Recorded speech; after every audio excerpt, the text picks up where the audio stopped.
Shalom Bapak Ibu, saya berharap hari ini kita semua dalam keadaan sehat, sejahtera dan penuh sukacita. Dan sebelum kita beristirahat, saya akan menyampaikan sebuah renungan dengan tema siap menjadi mempelai Kristus. Di dalam Efesus 5 ayat 26 sampai 27 berkata demikian.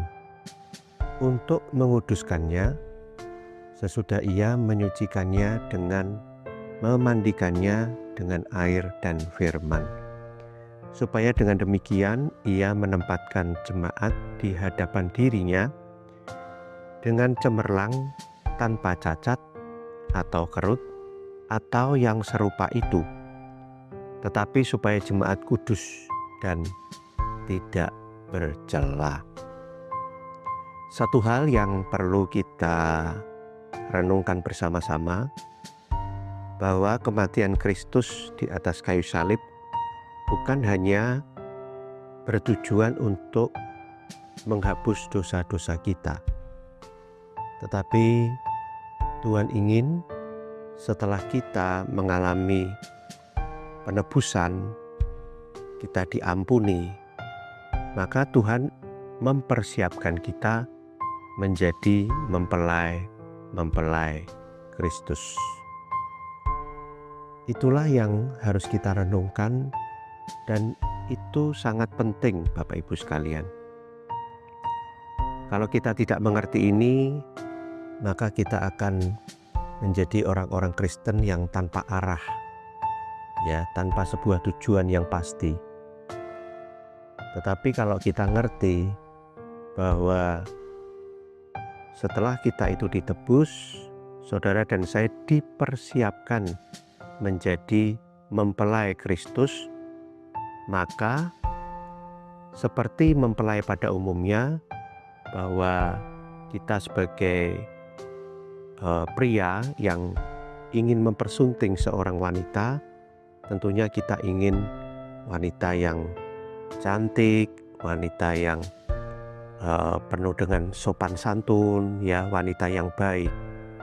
Nah, di dalam bahasa Alkitab, Tuhan kepingin kita itu tidak bercacat, tidak berkerut, tidak bercela.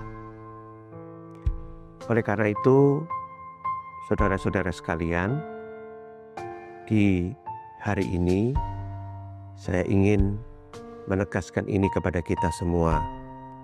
Tuhan Yesus kepingin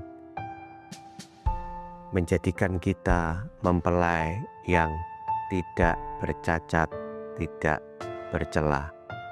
Sebelum kita pulang ke rumah Tuhan, saudara dan saya harus benar-benar mempersiapkan diri. Nah, Bapak Ibu, karena itu mari kita akan mengkoreksi diri masing-masing, merenungkan kehidupan kita. Apakah masih ada hal-hal yang tidak berkenan di hadapan Tuhan? Dari ucapan kita, dari pemikiran-pemikiran kita, dari renungan-renungan kita, dari tingkah laku kita. Apakah kita masih melakukan perkara-perkara yang tidak bercela? Mari kita mau berubah. Mari kita mau memiliki sebuah komitmen. Tuhan, aku mau hidup semakin kudus. Aku mau hidup semakin suci di hadapan-Mu. Aku mau mempersiapkan diri menjadi mempelai Kristus. Saudara-saudaraku, di dalam Wahyu 19 ayat 7-8 berkata demikian. Marilah kita bersukacita dan bersorak-sorai dan memuliakan Dia, karena hari perkawinan anak domba telah tiba dan pengantinnya telah siap sedia. Dan kepadanya dikaruniakan supaya memakai kain lenan halus yang berkilau-kilauan dan yang putih bersih, Lenan halus itu adalah perbuatan-perbuatan yang benar dari orang-orang kudus. Suatu kelak akan ada pernikahan anak domba Allah antara Yesus dan gerejanya. Dan di situ Tuhan mau kita sudah menjadi orang-orang yang berkenan, orang-orang yang dikatakan di sini memakai kain halus yang berkilau-kilauan, yang putih bersih. Mari sebelum kita beristirahat, kita renungkan kehidupan kita, dan kita mau ke depan, kita mau semakin hidup kudus, hidup suci, untuk mempersiapkan diri di hari kekal kita, bertemu dengan Tuhan Yesus dan menjadi pengantinnya. Tuhan memberkati. Shalom.